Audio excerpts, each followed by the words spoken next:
कुंदेन्दु तुषार हार धवला या शुभ्रवस्त्रावृता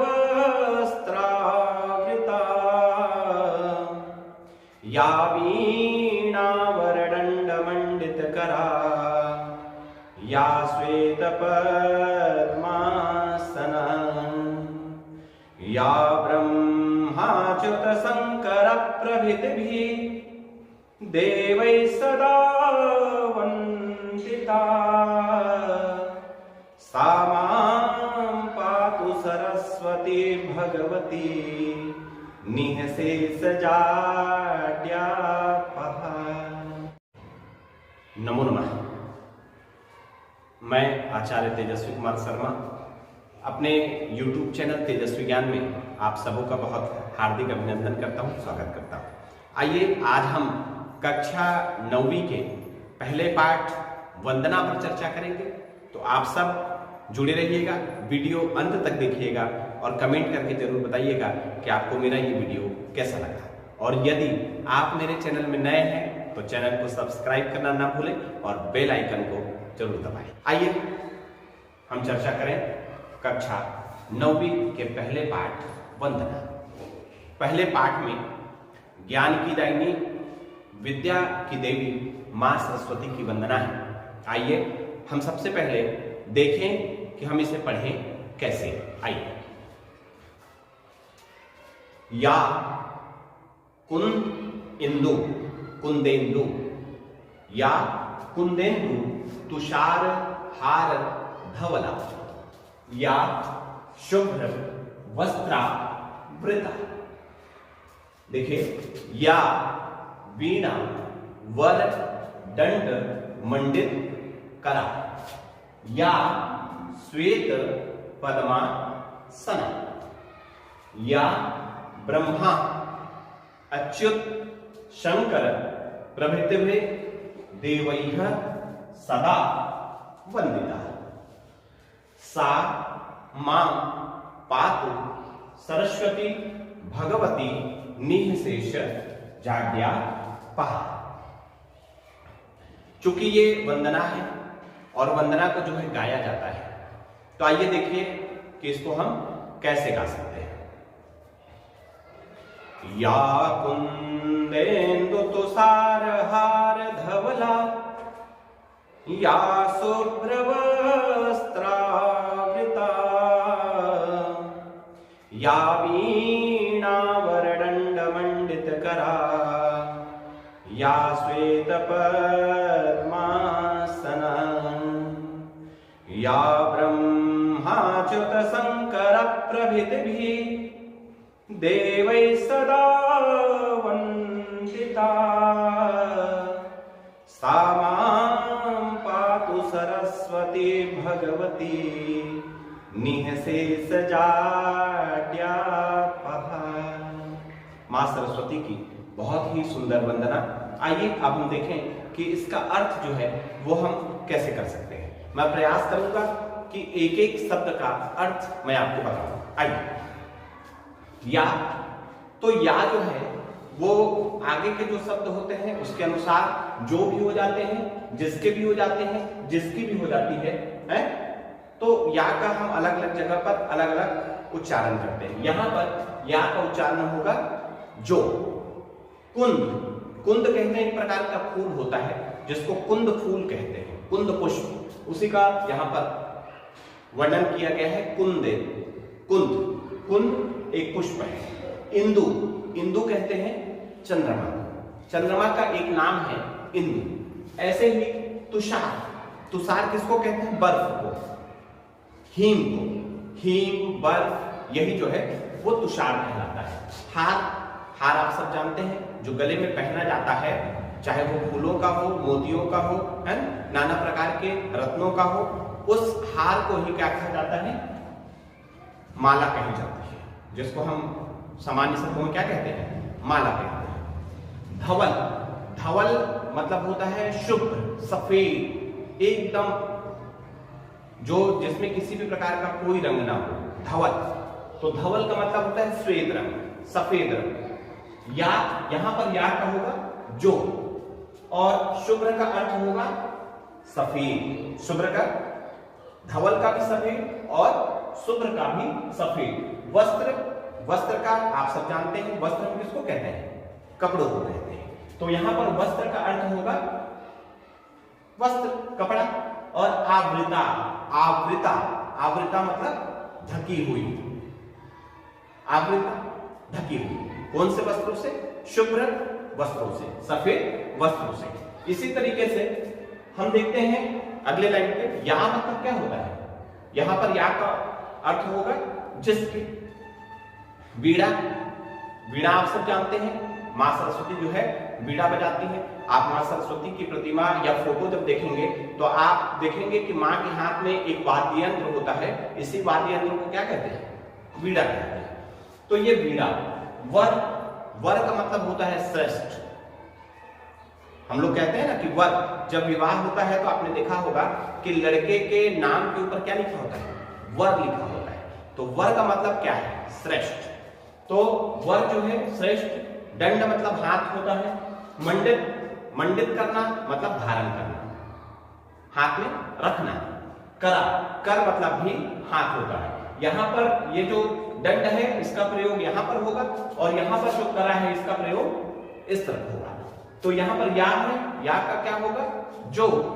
श्वेत, आप सब जानते हैं श्वेत मतलब सफेद। देखिए संस्कृत इतना अद्भुत विषय है, इतना अद्भुत इसका जो है शब्द संयोजन है कि आप एक ही शब्द के कई कई अर्थ आप निकाल सकते हैं। शुभ्र भी सफेद होता है, श्वेत भी सफेद होता है, धवल भी सफेद होता है। तो यहां पर श्वेत मतलब सफेद। पद्म, पद्म कहते हैं कमल को। कमल के फूल को हम संस्कृत में पद्म भी कहते हैं। और आसना, आसना मतलब आसन में, कमल के आसन में। यहां देखिए या, यहां पर या जो है उसका अर्थ होगा जिसकी। ब्रह्मा मतलब आप सब जानते हैं भगवान ब्रह्मा। अच्युत, ब्रह्माच्युत। तो ब्रह्म धन अच्युत। अच्युत को जब हम अलग करेंगे तो अच्युत किसको कहते हैं? भगवान विष्णु का ही एक नाम है अच्युत। शंकर, आप सब जानते हैं भगवान शंकर को, भोलेनाथ बाबा जो है वो शंकर है। तो या मतलब जिसकी, ब्रह्मा मतलब ब्रह्मा, अच्युत मतलब विष्णु और शंकर मतलब शंकर। प्रभृति भी, प्रभृति भी का मतलब क्या होता है? आदि। प्रभृति भी आदि। ऐसे ही और देवैः, देवैः का मतलब देवता, देवैः देवता। सदा मतलब क्या होता है? हमेशा। और वंदिता, वंदिता का अर्थ क्या है? वंदना करते हैं। आइए देखिए आगे लाइन पे, सा, सा मतलब वही, वह, वही या वह। मां मतलब मेरी, मेरी। पातु, पातु का संस्कृत से जब हम अनुवाद करते हैं हिंदी में तो पातु का मतलब होता है रक्षा करें। क्या होता है? रक्षा करें। सरस्वती, मां सरस्वती। भगवती, भगवती देवी को कहते हैं भगवती, या मां को कहते हैं भगवती। तो भगवती जब हम कहते हैं तो देवी का भी प्रयोग कर सकते हैं और माता का भी प्रयोग कर सकते हैं। इसी तरह निःशेष, निःशेष जिसमें कुछ भी शेष न रहे, पूर्ण रूप से जो परिपूर्ण हो उसी को क्या कहते हैं? निःशेष कहते हैं। तो निःशेष पूर्ण रूप से। और जाड्य, जाड्य किसको बोलते हैं? जड़। हम लोग जब बोलचाल की भाषा में कहते हैं ना तो जड़, जड़ का मतलब होता है कि मूर्ख, जड़ता है तुझमें, अर्थात तेरी में मूर्खता है। तो जड़ता का हिंदी में अर्थ होगा मूर्खता को। और अपहा, अपहा का होगा दूर करने वाली।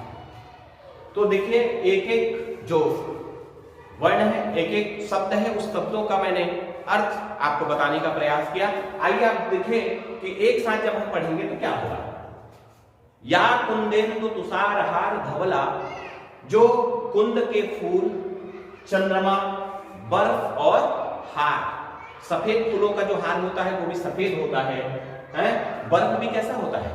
सफेद होता है। चंद्रमा का रंग कैसा होता है? सफेद होता है। कुंद के फूल कैसे होते हैं? सफेद होते हैं। तो या कुंदेन्दु तुषार हार धवला, जो कुंद के फूल, चंद्रमा बर्फ और हार के समान क्या है? श्वेत। जो क्या है? श्वेत वस्त्रों को क्या करती है? पहनती है। या शुभ्र वस्त्रावृता, वस्त्रा आवृता, तो जो श्वेत शुभ्र वस्त्रों को क्या करती है? पहनती है। फिर क्या होगा? या वीणा वरदंड मंडित करा, जिनके हाथ में उत्तम वीणा से सुशोभित है। जिनके हाथ क्या है? उत्तम वीणा से क्या है? सुशोभित है।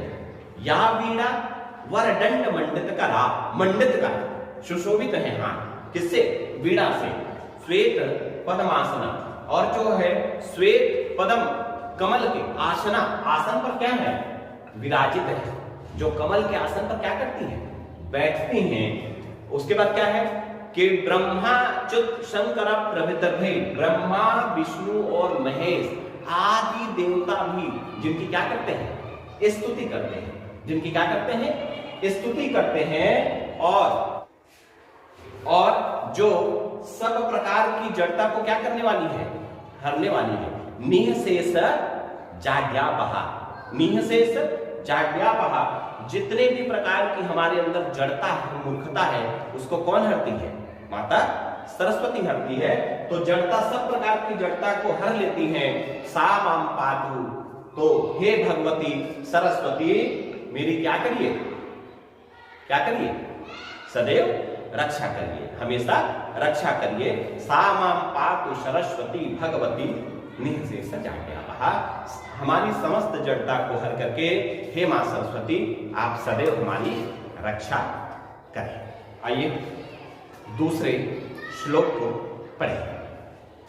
शारदा शारदाम भोज, शारदाम भोज, वदना वदनाम भुजे, वदन अंबुजे, वदनाम भुजे, सर्वदा सर्वदा अस्माकं, सर्वदा सर्वदा अस्माकं सन्निधिं सन्निधिं क्रिया।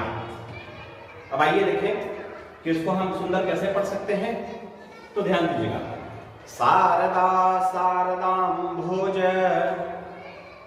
वदना वदनाम्बुजे, सर्वदा सर्वदा अस्माकं सन्निधिं सन्निधिं क्रिया।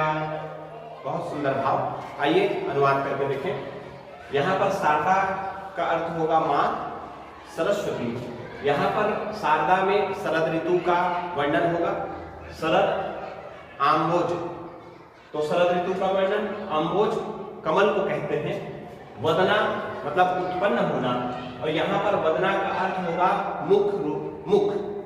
यहां पर वदना का अर्थ होगा, वदन का अर्थ होगा मुख, और वदना मतलब उत्पन्न होने वाली, और अंबुज बोलते हैं कमल को।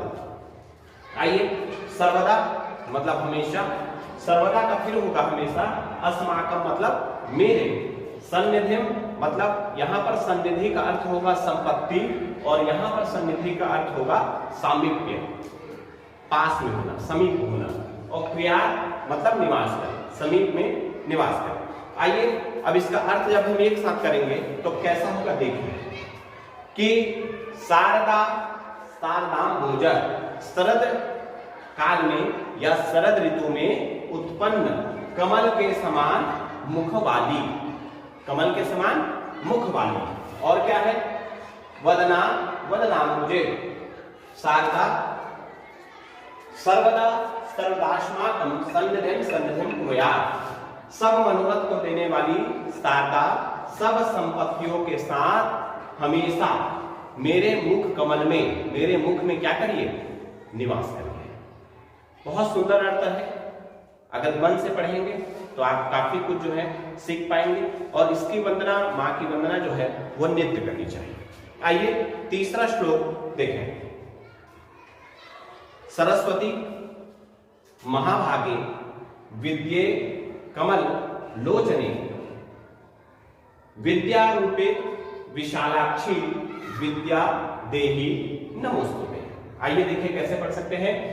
सरस्वती महाभागे विद्ये कमललोचने विद्यारूपे विशालाक्षी विद्यां देहि नमोस्तुते।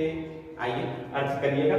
यहां पर मां सरस्वती अर्थात मां सरस्वती महाभागी मतलब भाग्यवती, भाग्यों से युक्त, खुद भी और दूसरों को भी भाग्यों से युक्त करने वाली। विद्ये का ज्ञान से युक्त, तो जो युक्त रहेगा वही तो देगा, जिसके पास कुछ है नहीं वो क्या देगा? तो विद्या रूपे मतलब ज्ञान को देने वाली, विद्या से युक्त। कमल लोचने, लोचन कहते हैं आंखों को, और कमल मतलब कमल। कमल लोचने का अर्थ होगा कमल के समान बड़ी बड़ी या विशाल आंखों वाली। विद्या रूपी मतलब ज्ञान रूपी, ज्ञान से परिपूर्ण। विशालाक्षी बड़ी बड़ी नेत्रों वाली। विद्या यहां पर विद्या ही होगा। देही का अर्थ होगा प्रदान करें, और नमोस्तुते मैं आपको क्या करता हूं? प्रणाम करता हूं। आइए एक साथ जब हम अनुवाद करेंगे तो क्या होगा? क्या होगा कि सरस्वती महाभागे, हे महाभाग्यवती, विद्ये ज्ञान से युक्त, ज्ञान स्वरूपा, कमल लोचने कमल के समान विशाल नेत्रों वाली। फिर क्या होगा? विद्या रूपे ज्ञान को देने वाली, ज्ञानदात्री। विशालाक्षी बड़े नेत्रों वाली। विद्या, हे सरस्वती माता मुझको क्या करो? मुझको विद्या दो। नमो अस्तुते मैं आपकी क्या करता हूं? मैं आपको क्या करता हूं? प्रणाम करता हूं, मैं आपकी वंदना करता हूं। बहुत सुंदर ये पाठ, और इस पाठ को नित्य सुबह उठते समय या सुबह उठ करके जब हम पहली बार पढ़ना प्रारंभ करें, तो चाहे हम किसी भी कक्षा में हो, इसको निश्चित रूप से यदि आप नित्य पढ़ेंगे तो मां सरस्वती की कृपा होगी और आप निश्चित रूप से ज्ञानवान बनेंगे, विद्यावान बनेंगे। ऐसे ही वीडियो आप और देखना चाहते हैं तो बने रहिएगा मेरे साथ, मेरे YouTube चैनल में। बेल आइकन को दबाइए ताकि हर वीडियो की जानकारी आपको मिलता रहे। आज के लिए इतना ही। नमो नमः।